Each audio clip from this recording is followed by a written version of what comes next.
बिल्कुल।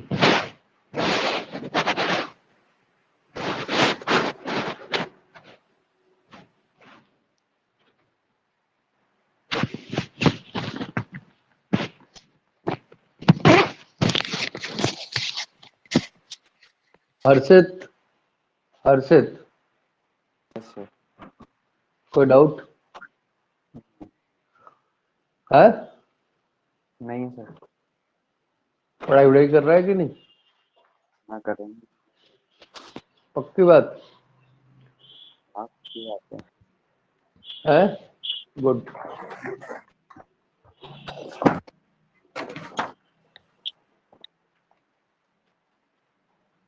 नमस्ते सर। नमस्कार, क्या हाल चाल है तेरे? बढ़िया है सर। ठीक, ठीक चल रहा है? हाँ जी। टेस्ट वेस्ट हो रहे हैं कि नहीं? हो रहे हैं ना सर, अभी दिया था एक तो केमिकल काइनेटिक्स का। अच्छा, फेल के जी। पास है? मैंने 16 क्वेश्चन किए थे, उसमें से 11 सही थे। अच्छा, चलो फिर तो अच्छा है।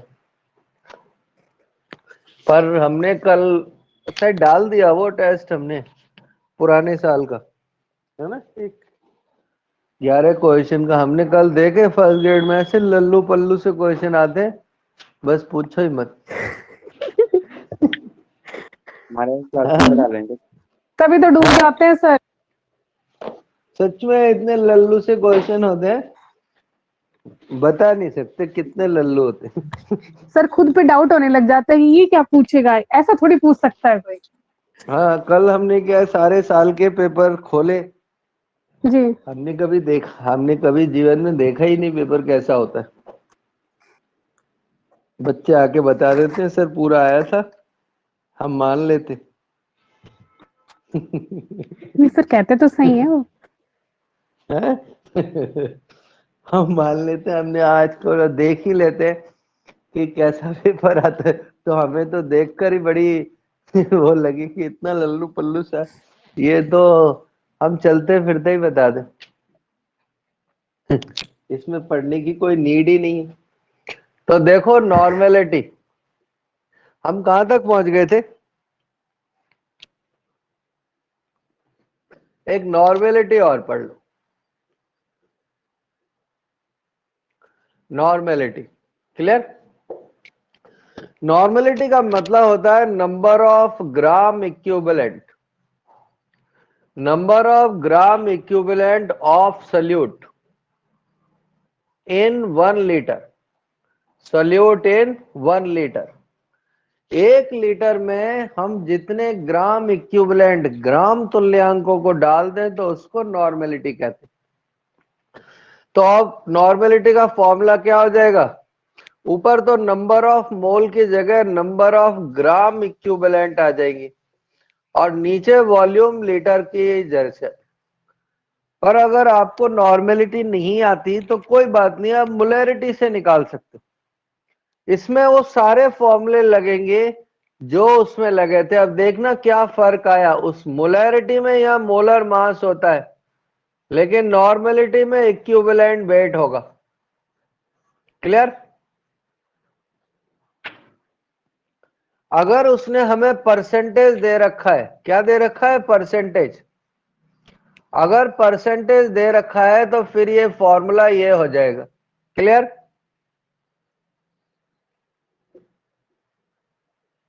और अगर वो डाइल्यूशन और ऑक्सीडेशन का केस हो, ये बात कॉम्पिटिटिव के लिए बहुत इंपॉर्टेंट।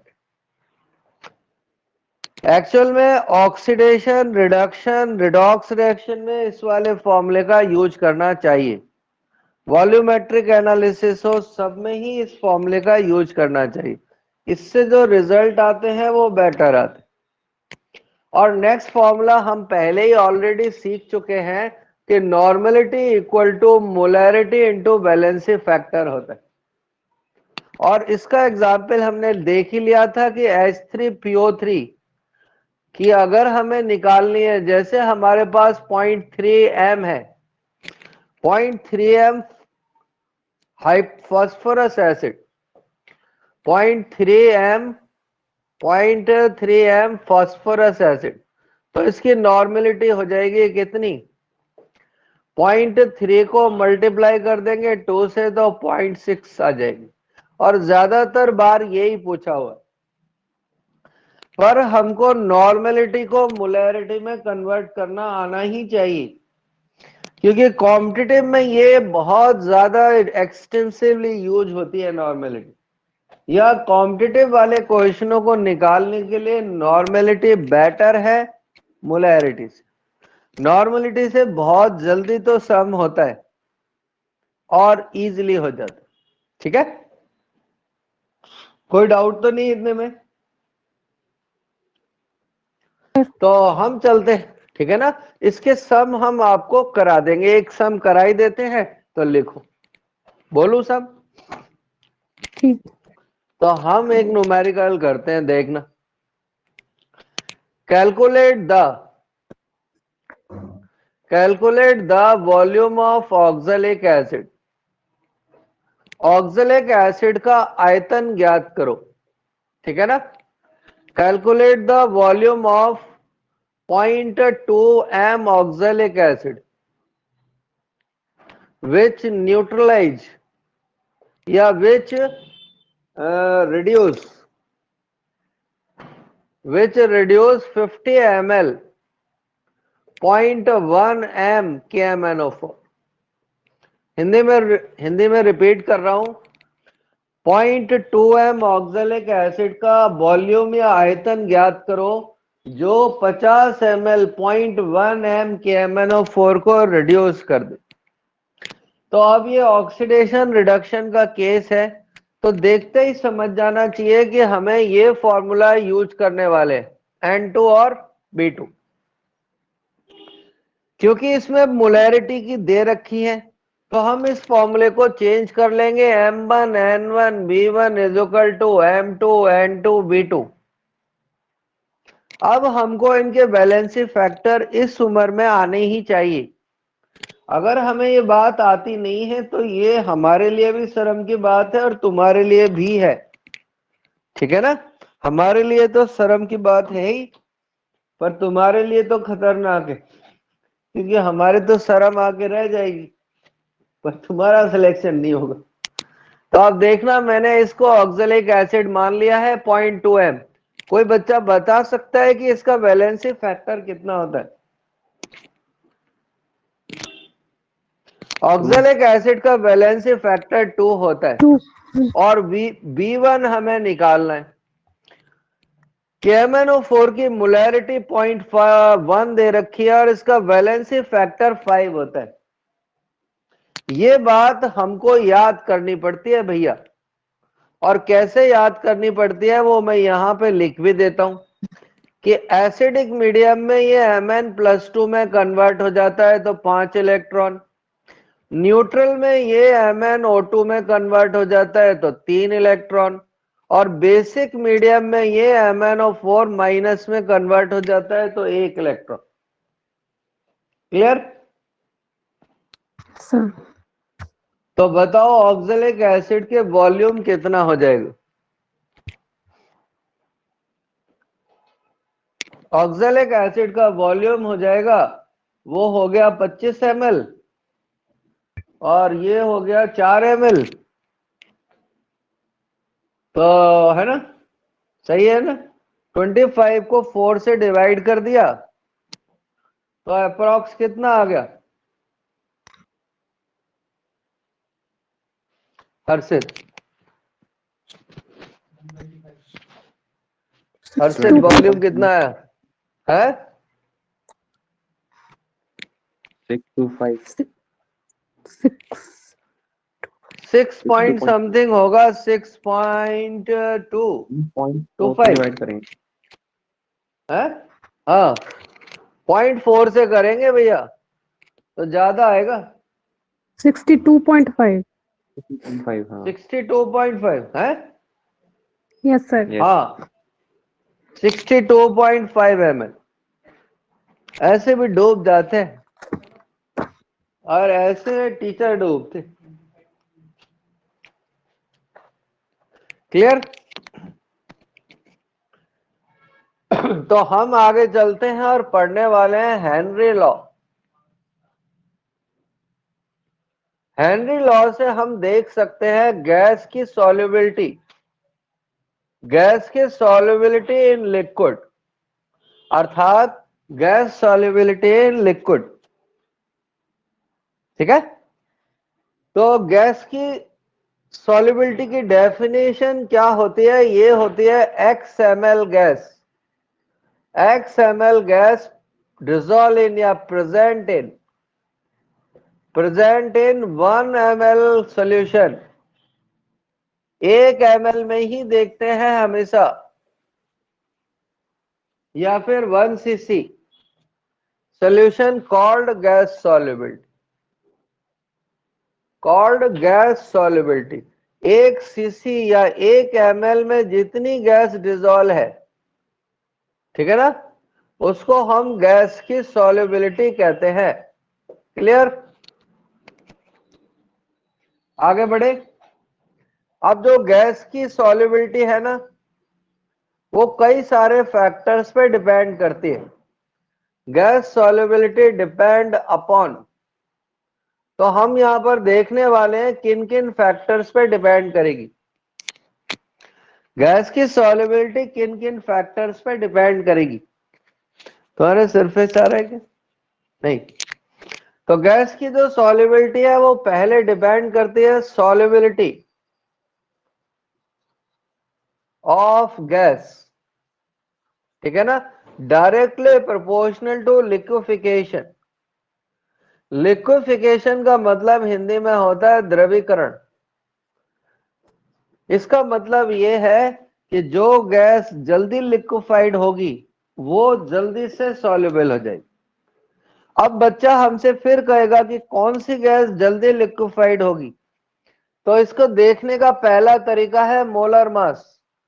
जिस गैस का मोलर मास ज्यादा होगा वो जल्दी से लिक्विफाइड होगी, और इसका क्वेश्चन पी ब्लॉक में जाकर आता है। तो देखना, helium, neon, argon, krypton, xenon और रेडॉन, इनमें से कौन सी गैस जल्दी से लिक्विफाइड हो जाएगी? तो सबसे जल्दी रेडॉन, फिर जीनॉन, फिर क्रिप्टॉन, और कौन सी गैस नहीं होगी?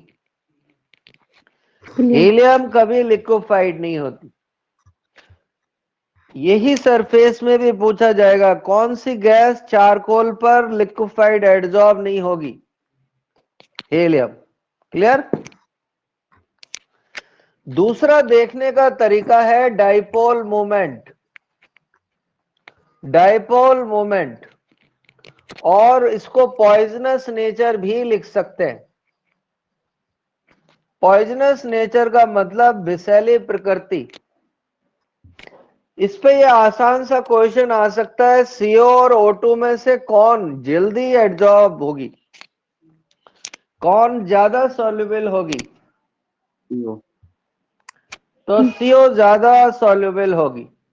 इसका क्वेश्चन बायोलॉजी में आता है कि कार्बन मोनोऑक्साइड ऑक्सीजन के कंपैरिजन में कितने गुना जल्दी एब्जॉर्ब हो जाती है। ये नीट में आया हुआ क्वेश्चन है, बायोलॉजी वाले शायद 300 बताते हैं, 300 टाइम, और केमिस्ट्री वाले 250 बताते हैं। ठीक है ना? तो 250 से 300 लिख लेते हैं तो दोनों खुश हो जाएंगे। क्लियर? हाँ, ले ले। क्लियर है? तो ये दूसरा तरीका है जिससे हम देख सकते हैं गैस की सॉल्युबिलिटी। और ये चौथा तरीका है van der Waals constant. Van der Waals constant, और कौन सा constant? A. Van der Waals constant a हमें अट्रैक्टिव फोर्स बताता है। ए अट्रैक्टिव फोर्स बताता है। कौन सा फोर्स? अट्रैक्टिव फोर्स बताता है। इसका मतलब यह हुआ कि जिसका ए ज्यादा होगा, जिसका ए ज्यादा होगा जिसका एज ज्यादा होगा उसका लिक्विफिकेशन या गैस में सॉल्युबिलिटी ज्यादा होगी। ये वाला फैक्टर स्टेट ऑफ मैटर में पूछा जाता है। एक बार जेई में क्वेश्चन आया कि 4 गैसें हैं ए बी सी डी, जिनके वॉन्डरवॉल कांस्टेंट की वैल्यू ये है, तो बताओ कौन सी गैस ज्यादा सॉल्युबल होगी, कौन सी गैस जल्दी लिक्विड में कन्वर्ट हो जाएगी। ए, क्लियर। और फिफ्थ तरीका ये है क्रिटिकल टेम्परेचर। क्रिटिकल टेम्परेचर को हिंदी में कहते हैं क्रांतिक ताप। क्रांतिक ताप, ये वाला फैक्टर भी स्टेट ऑफ मैटर में पूछा जाता है या फिजिक्स के केटीजी में पूछा जाता है। जिस गैस का क्रिटिकल टेम्परेचर ज्यादा होगा वो गैस जल्दी से लिक्विफाइड हो जाएगी, और ये इनके क्रिटिकल टेम्परेचर के ऑर्डर है। SO2 का क्रिटिकल टेम्परेचर 423 केल्विन होता है, NO2 का 405 होता है। और तुम में से कोई फिजिक्स में वाला बता सकता है CO2 का क्रिटिकल टेम्परेचर? 31.1 कोई है? एनसीईआरटी में रखा था ना 31.1। तो 31.1 डिग्री है और ये केल्विन में है भैया। इसको 273 में जोड़ लो और निकाल लो। अच्छा क्वेश्चन है ये, CO2 का क्रिटिकल टेम्परेचर। तो 303 303.1। एक बच्चा कह रहा है सही गलत। 304 है। देखो एक बच्चे ने बता भी दिया, एक जने ने, कि गलत बता रहा है बच्चा, फर्जी है। देख ऐसे डूबते हैं, कहाँ गया है? ये पहले क्या है, ऋषि मुनि तपस्या करते थे ना, नहीं, जब पहले ऋषि मुनि तपस्या करते थे तो उनकी तपस्या को भंग करने के लिए ऊपर से ऊपर वाला रंभा भेजता था, मेनका भेजता था। रंभा एक अप्सरा का नाम था। और आजकल क्या है, ये फोन है, ये रंभा और मेनका की तरह है। ऊपर वाला देखता है बच्चा पढ़ रहा है तो फौरन दूसरे वाले बच्चे को मैसेज करता है, फोन कर उसे रोक पढ़ने से, पढ़ जाएगा नहीं तो बन जाएगा डॉक्टर, क्योंकि बनना तो है उसे पंसारी। पंसारी क्या होता है? बच्चे पूछते हैं पंसारी क्या होता है, अर्षित पता है? वो पूजा का सामान जो रखता है। पूजा का नहीं, जो जड़ी बूटियां बेचता है। पुजारी होता है। पुजारी नहीं वो पुजारी नहीं, पुजारी तो पूजा करता है, सामान पूजा बेचने करने वाला ही पंसारी। पंसारी नहीं तो बेचता है एक्चुअल में, सही। पंसारी की दुकान पे पूजा का सामान, सारे सामान बेचता है तो। हाँ हर्षित वैसे पार्शली करेक्ट है, जो जड़ी बूटी और ये सब बेचता तो डॉक्टर तो बनना है उसे।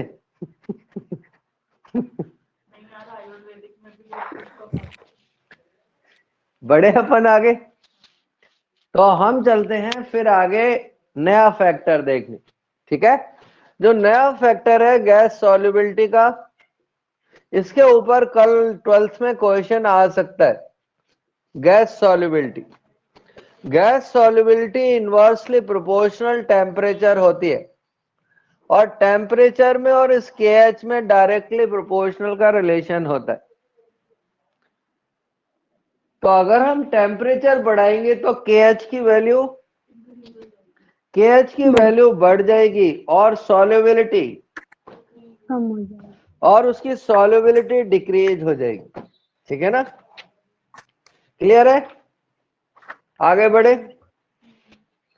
तो ये क्वेश्चन आ सकता है कल के एग्जाम में, पर जिसके लिए पढ़ा रहे उसे रंभा पकड़ के ले गई है।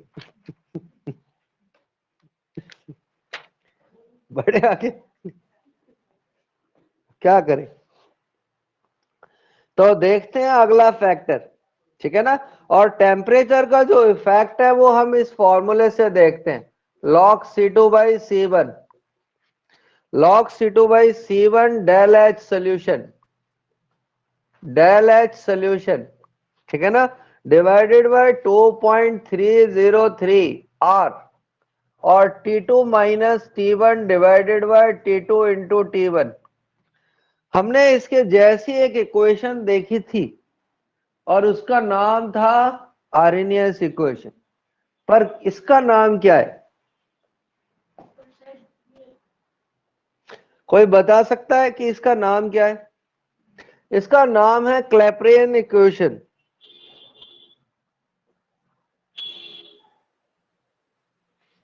ठीक है ना? और ऐसे क्वेश्चन फर्स्ट ग्रेड में बहुत आए हैं कि टेम्परेचर का गैस की सॉल्युबिलिटी पर इफेक्ट किस इक्वेशन से देखते हैं, पर ये 12th के एग्जाम में या नीट के एग्जाम में नहीं आ सकता कि इक्वेशन का नाम नहीं पूछेगा, पर फर्स्ट ग्रेड में इक्वेशन का नाम ही पूछेगा। और इसको सॉल्व करना है, कुछ नहीं करना। अब ध्यान से देखना भैया, यहाँ पे 2-3 क्वेश्चन बनते हैं और वो क्वेश्चन ये है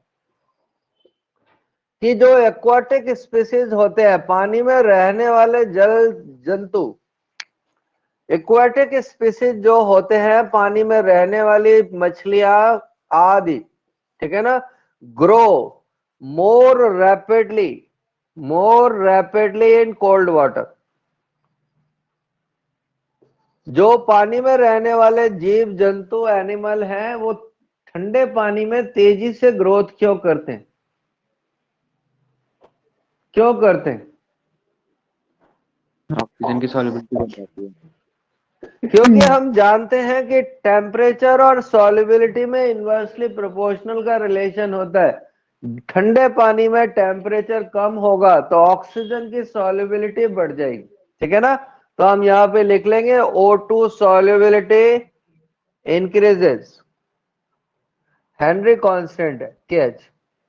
जब ऑक्सीजन की सॉल्युबिलिटी है, थोड़ा सा रिपीट करना सर, वॉल्यूम कट गया। बोलता हूं मैडम, टेम्परेचर बढ़ाने से कम करने से ऑक्सीजन की गैस में सॉल्युबिलिटी बढ़ जाएगी, मतलब पानी में ज्यादा ऑक्सीजन होगी, एयर में ज्यादा ऑक्सीजन होगी, ठीक है ना। Increases on decreasing temperature. तो भैया जब एयर में ऑक्सीजन बढ़ जाएगी, क्या बढ़ जाएगी? ऑक्सीजन, या पानी में बढ़ जाएगी तो एनिमल पे क्या फर्क पड़ेगा? बता भैया, बायोलॉजी वाले हो दो है? नहीं, तो जब वो सांस लेगी, रेस्पायर करेगी, तो मछली को पर रेस्पिरेशन में ज्यादा O2 मिलेगी। ज्यादा O2 मिलेगी तो कैटाबॉलिक एक्टिविटीज बढ़ जाएंगी, खाना मेटाबॉलिक एक्टिविटीज बढ़ जाएगी। कैटाबॉलिक हम तो और मेटाबॉलिज्म बढ़ जाएगा, कैटाबॉलिज्म बढ़ जाएगा। ज्यादा खाएगी और ज्यादा खाएगी तो मोटे हो जाएगी।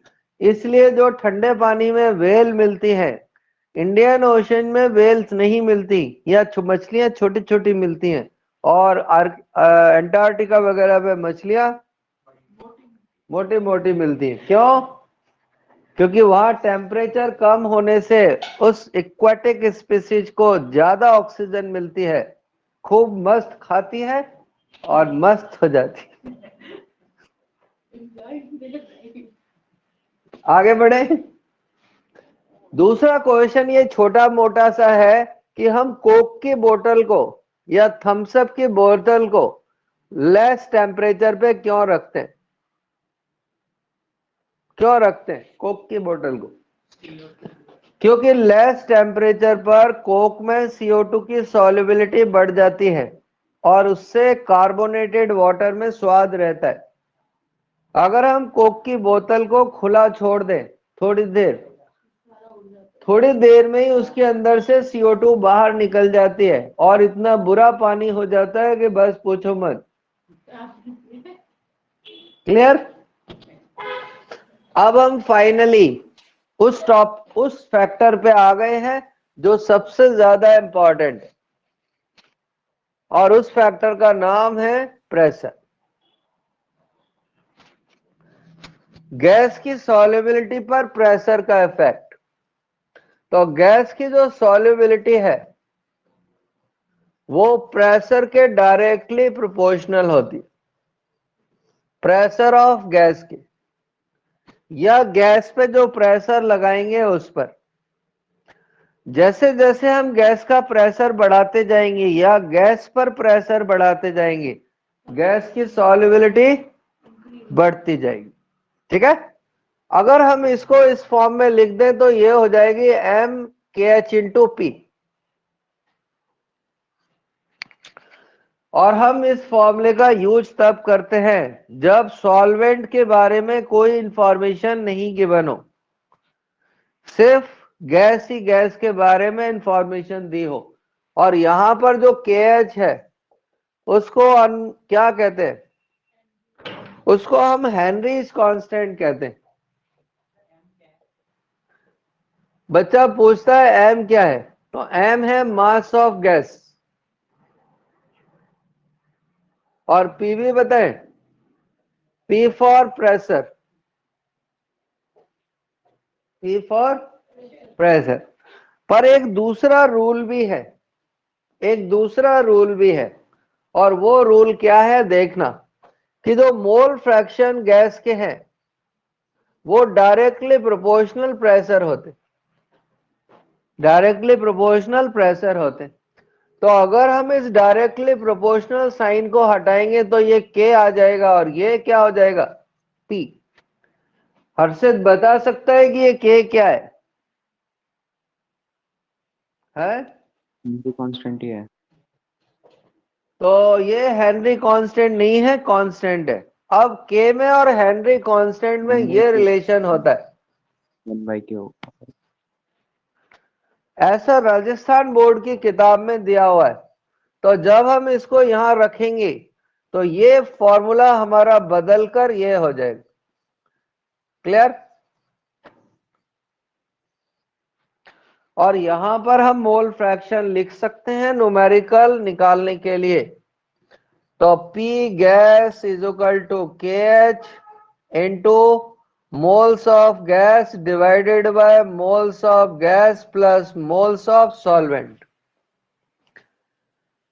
ठीक है, तो जनरली इस पे या तो थियोरेटिकल क्वेश्चन आता है, थियोरेटिकल क्वेश्चन आता है, और या इस फॉर्मूले पे न्यूमेरिकल आ जाता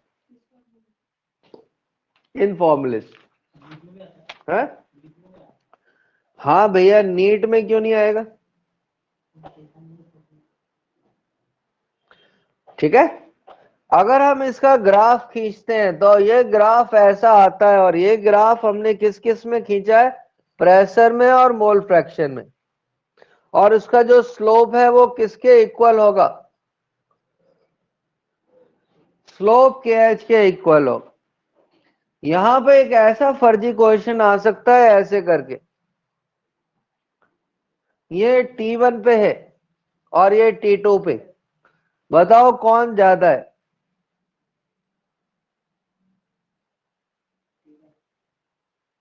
पहले तो ये बताओ कौन सा स्लोप हायर है, ये वाला या ये वाला, T2 वाला? तो जो कांस्टेंट होते हैं ना, ध्यान से सुनना, जनरली सारे कांस्टेंट टेम्परेचर पे डिपेंड करते। अगर टेम्परेचर बढ़ा देंगे तो KH की वैल्यू बढ़ जाएगी, और बढ़ जाएगी तो T2 कैसा है, T2 T1 से हायर है, इसलिए स्लोप स्टीप हो गया, ढाल बढ़ गई। और कुछ नहीं आता हो, एकदम ढक्कन हो, तो जब भी ऐसा आए तो समझ लेना ये वाला इससे हायर होगा 99%, अगर कुछ ही नहीं आता तो। और ऐसा स्टेट ऑफ मैटर में बहुत आता होता है, या फिर फिजिक्स में KTG में।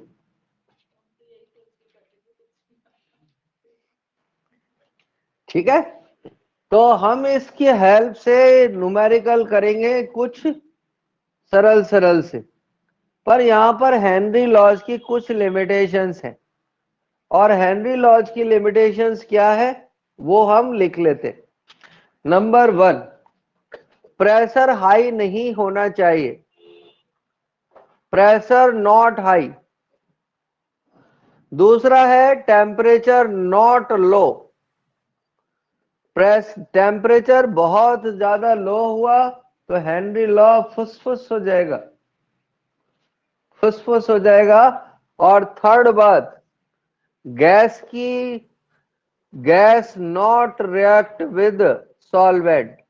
गैस की सॉल्वेंट से कोई रिएक्शन नहीं होनी चाहिए।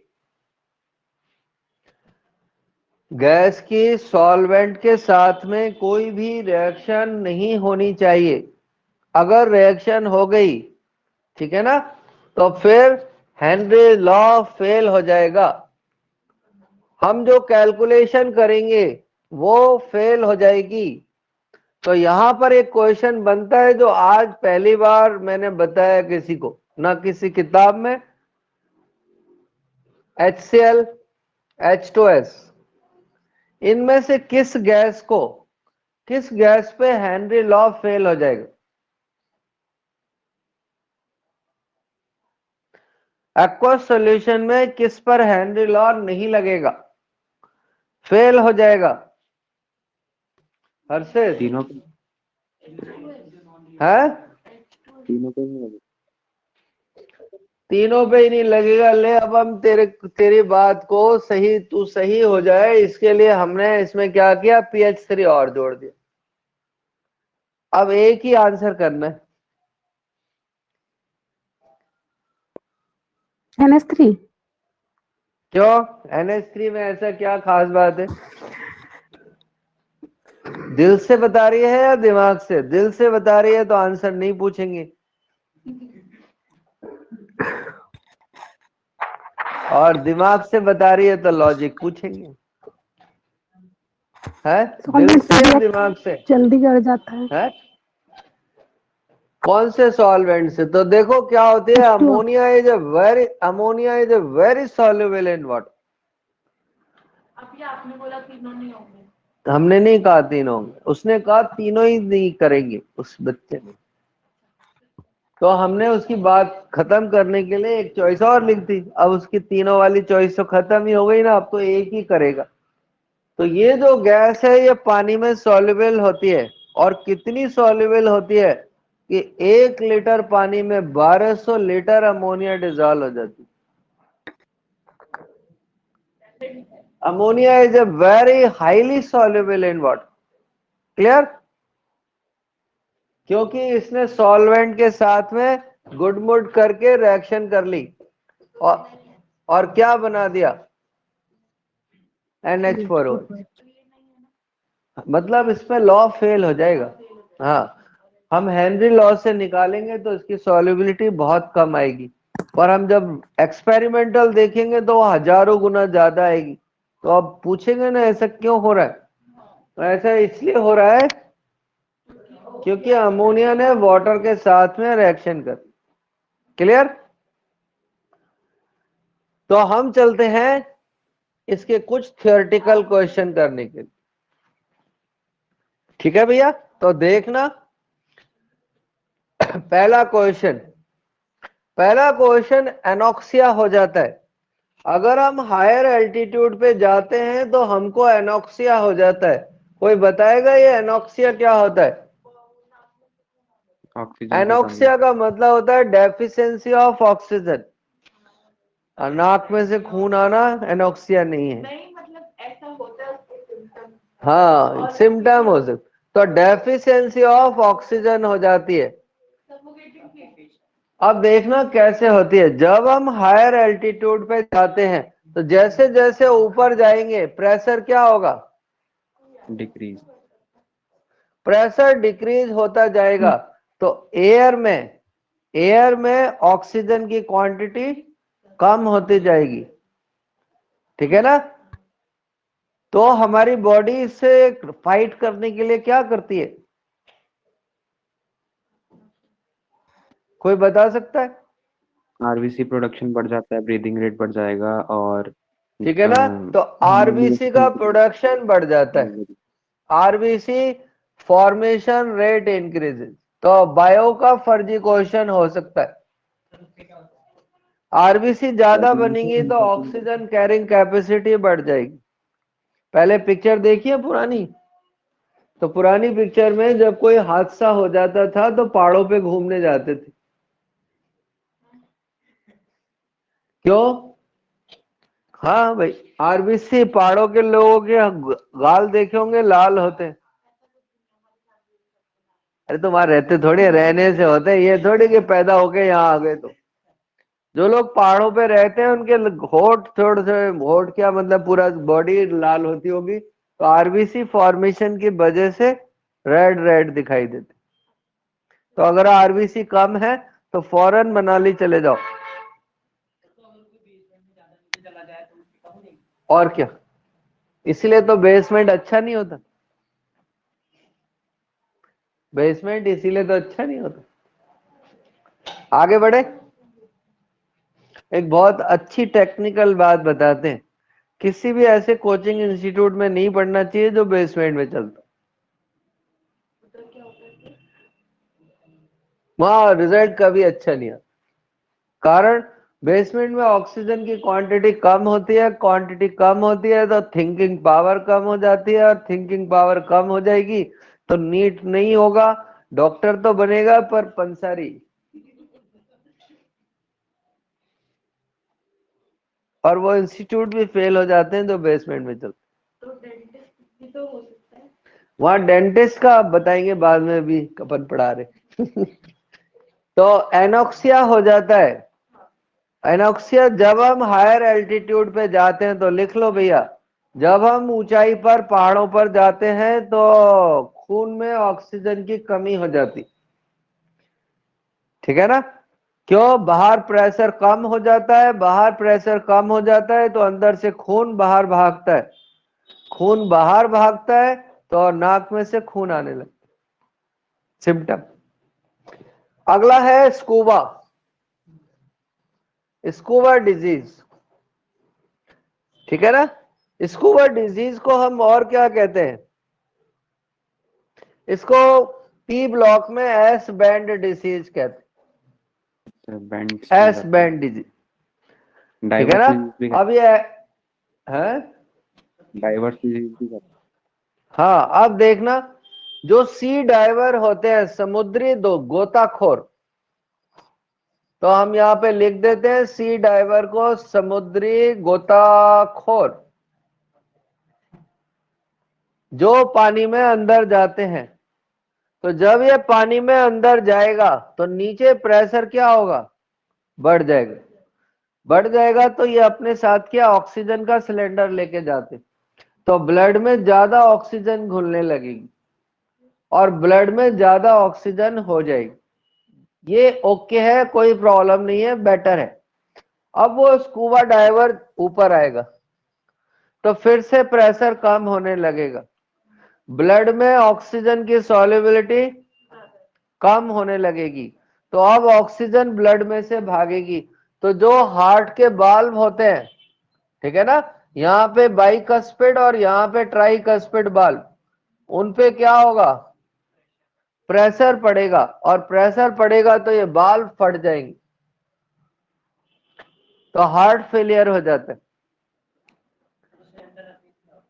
सिलेंडर नीचे पानी में का ऑक्सीजन कहां से लेगा? तू कोई मछली है क्या? नीचे चलेंगे तो ऑक्सीजन का लेवल बढ़ जाएगा ना ब्लड में। अबे तो ऑक्सीजन आएगी कहां से? उस सिलेंडर से ही तो आ रही है, उस सिलेंडर से ऑक्सीजन की खपत बढ़ जाएगी। अब उसको कम कर दो, सिलेंडर को ऐसे तो कितना कम कर दो, कोई पता है क्या? तो अब क्या करनी चाहिए। अब क्या करते हैं, ऑक्सीजन की सॉल्युबिलिटी को कम करने के लिए उसमें हीलियम नाइट्रोजन मिला देते, उसमें हीलियम और नाइट्रोजन मिला देते हैं। तो वो आपसे क्वेश्चन पूछेगा ultimate, scuba driver S band disease को प्रिवेंट करने के लिए कौन सा मिक्सचर यूज करते हैं? हीलियम, नाइट्रोजन और ऑक्सीजन का मिक्सचर यूज करते। क्लियर? पक्की बात? बैंड्स और तो सर इसी मिक्सचर को नाइट्रोजन है, बैंड्स फिर वो नाइट्रोजन के बनते हैं, ऐसा हमको पढ़ाते हैं बायो में। हाँ नाइट्रोजन और ऑक्सीजन के बनते हैं, तो और हीलियम मिला देते हैं उसमें। इसमें अब joint इनमें temperature इनका परसेंटेज क्या होता है वो भी लिख लो। ये अप्रोक्स 11%, ठीक है ना। नाइट्रोजन 56.2% और ये 32.1%, ठीक है ना। और जो हमने देखा होगा कुछ लोगों की सांस फूल जाती है ना, तो वो आर्टिफिशियल वो एक पंप सी रखते हैं अपने पास, वो भी यही होती। हाँ बिल्कुल बिल्कुल।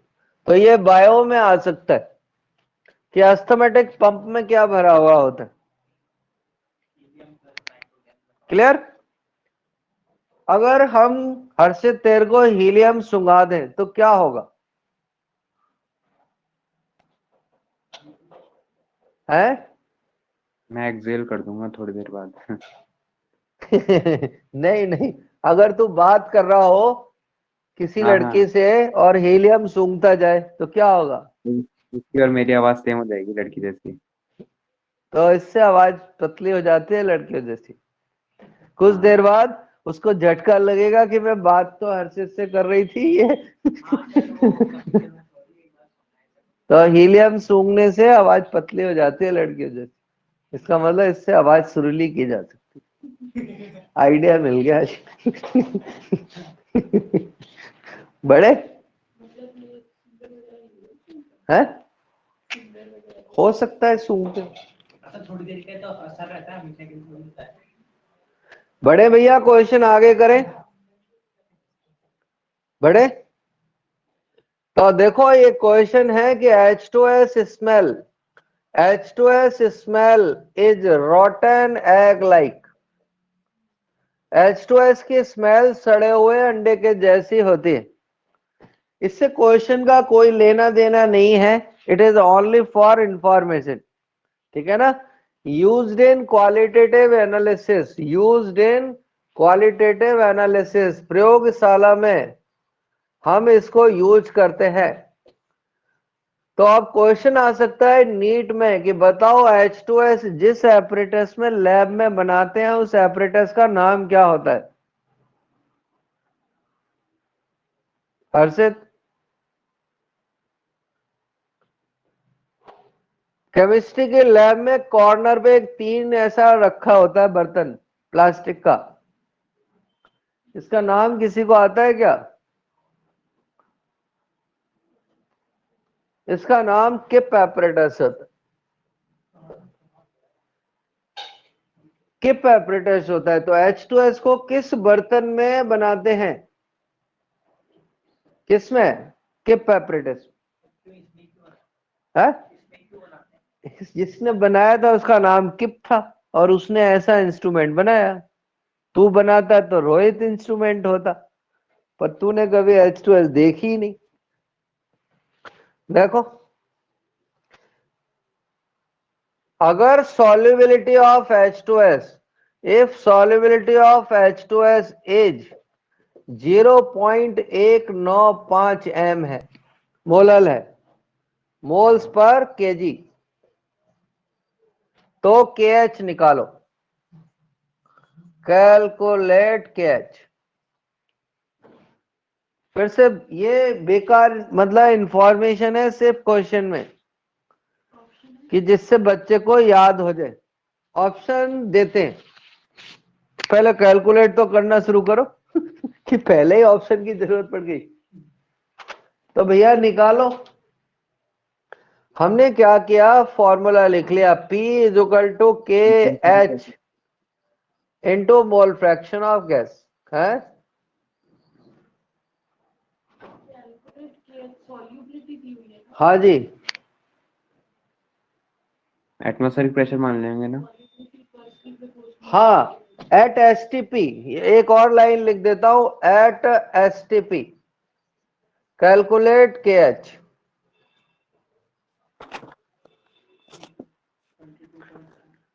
अब ध्यान से देखना, इसमें छुपा हुआ है इसके आंसर का राज, और ये है मोलैलिटी।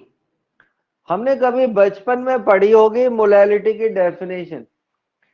मोलैलिटी की डेफिनेशन कहती है इतने मोल H2S 1 kg वाटर में प्रेजेंट है।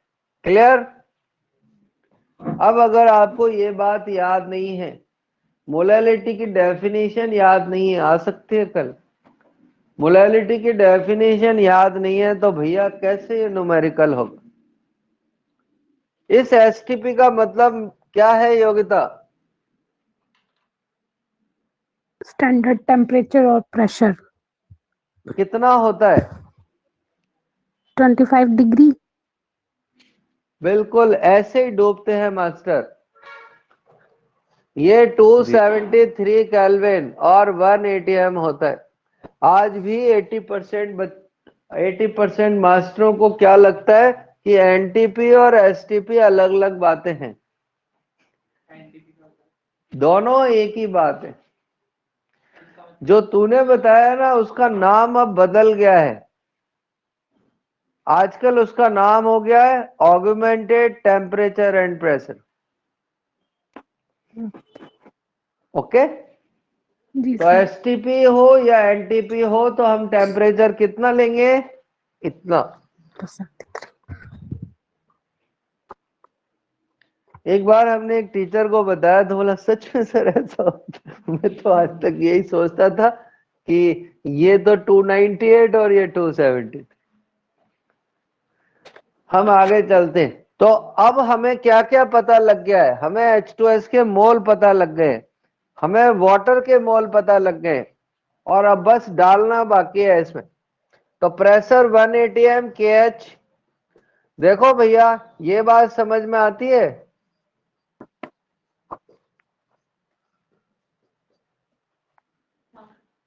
तो अब तो क्या बचा? कैलकुलेशन, जो सबसे भारी काम है इस उम्र में। इस उम्र में इंटू से बड़ा गुना कोई नहीं है।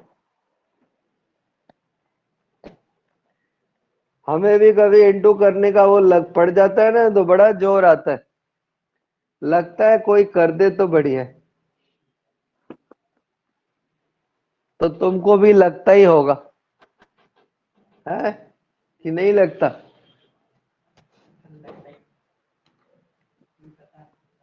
है?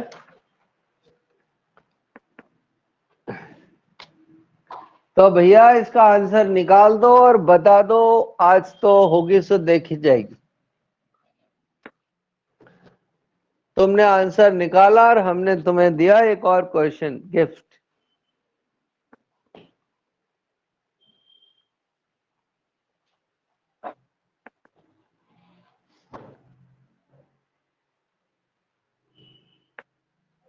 ट्वेंटी 8.5।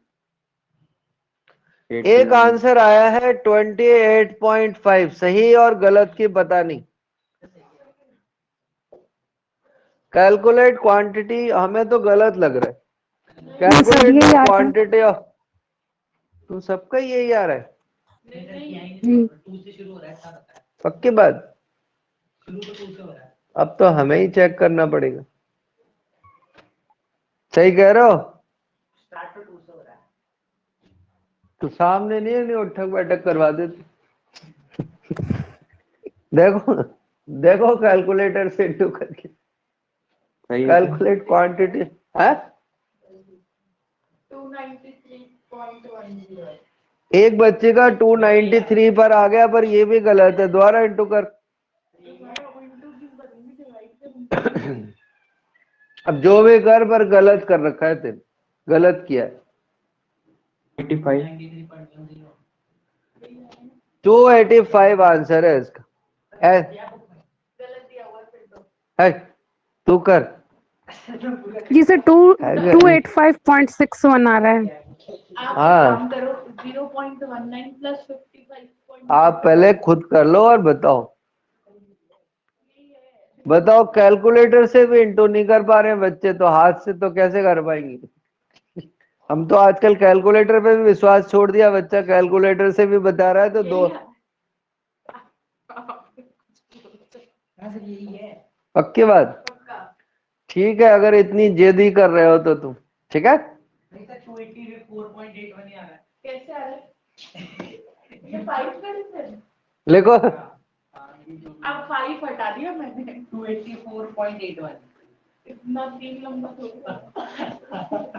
तो इसका आंसर 285 क्या अप्रॉक्स आएगा। देखा, ऐसे डूबते हैं। अगला क्वेश्चन है, calculate the quantity of CO2 in 500 ml Coke.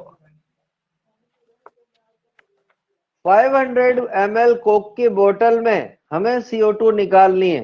If packed at, अगर इसको if packed at 2.5 ATM at 298 का, और इसके KH की वैल्यू इसने दे रखी है।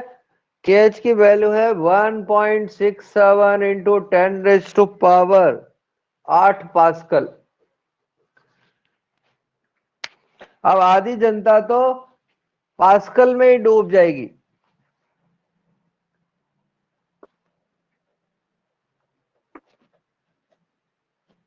हरे कृष्ण, निकालो। एनसीईआरटी का क्वेश्चन है, सॉल्व और अनसोल्ड। हाँ हाँ, देखो पढ़ के आए। नॉनसेंस।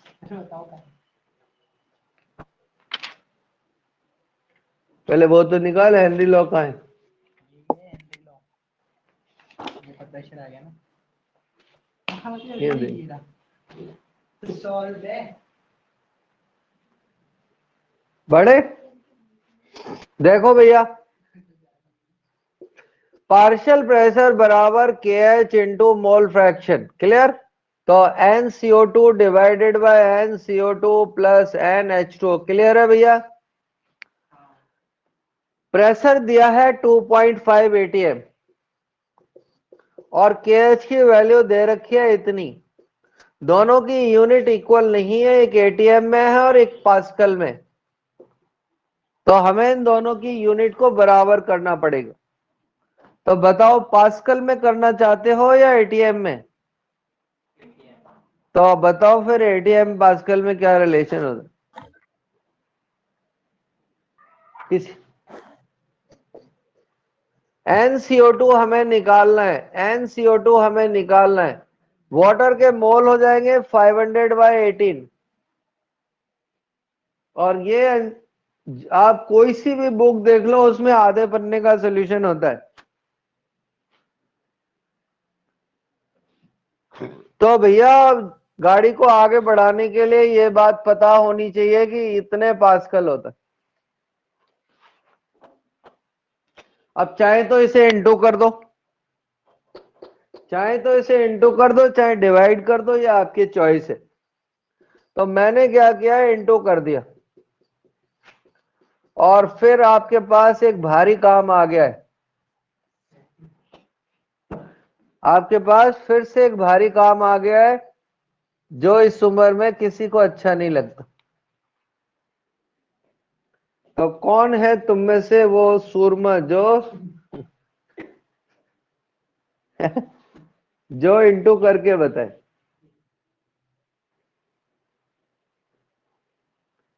और भैया इस बार थोड़े ध्यान से करना। CO2 के मोल कैलकुलेटर भी करो तो पहले उसके हाथ पैर जोड़ लेना भाई, सही इंटू करना। आजकल क्या हम देख रहे हैं, कैलकुलेटर भी गलत इंटू करने लगा है। हाँ,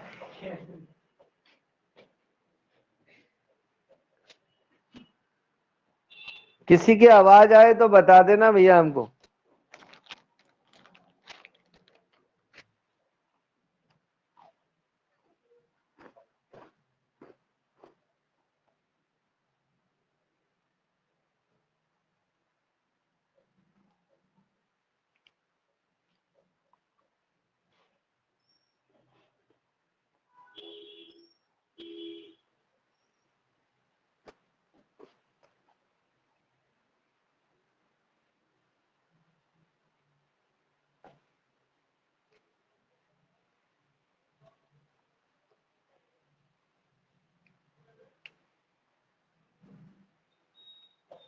किसी के आए?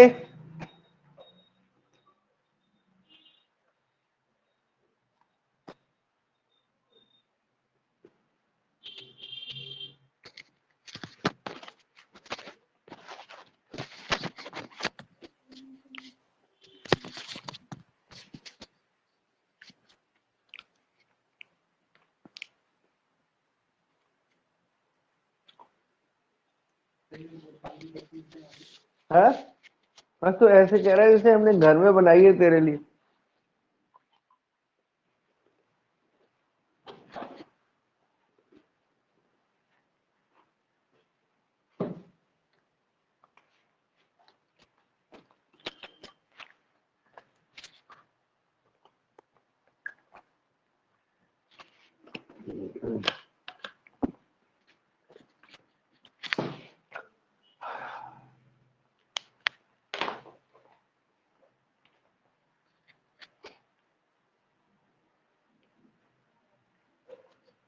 अरे ऐसे तो भैया ऑनलाइन पढ़ा रहे हैं, ऐसे घंटों लगाओगे तो कैसे काम चलेगा? हर्षित, योगिता, अरे कहीं तुम भी 4. तो नहीं बैठ गए हो? हैं? नहीं 4.1. कितना? 4.12। हाँ, देख तू ना डेसिमलों में डूब रहा है आजकल। एक बार और चेक करने दो सर। आजकल तू ना डेसिमल्स में डूब रहा है, हम देख रहे हैं। ये अच्छी बात नहीं है इस उम्र में।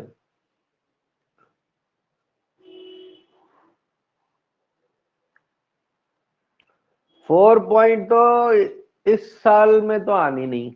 0.00 ऐसा कुछ आता है। 0.0। जीरो। तू थोड़ा ज्यादा आगे चला गया है।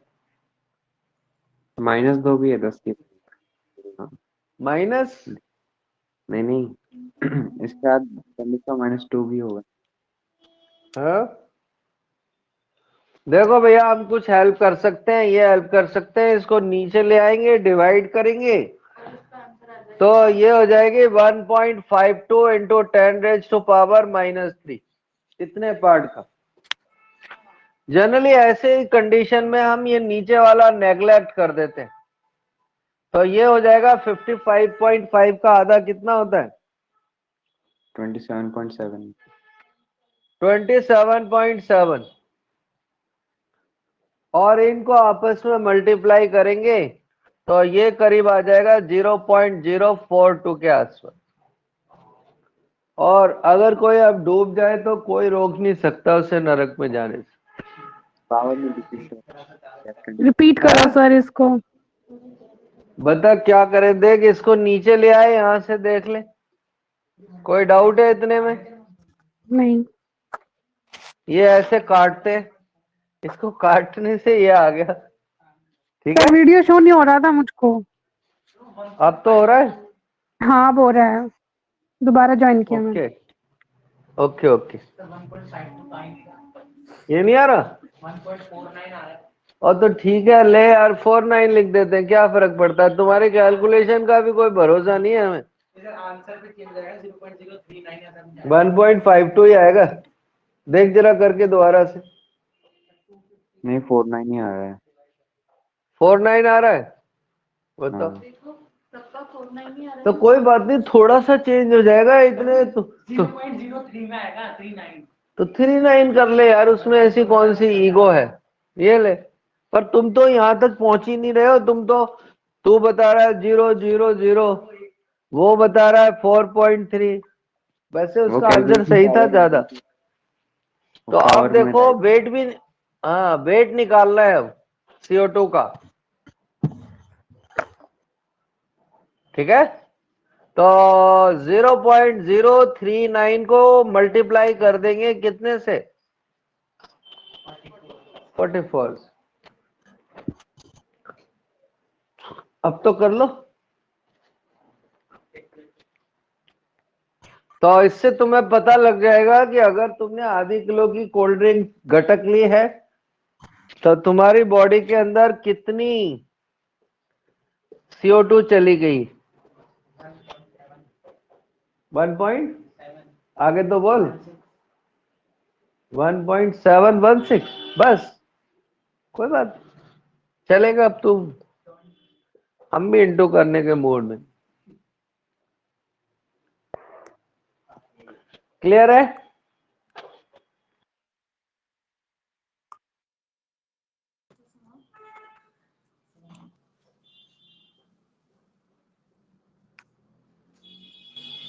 5 लीटर उसके बाद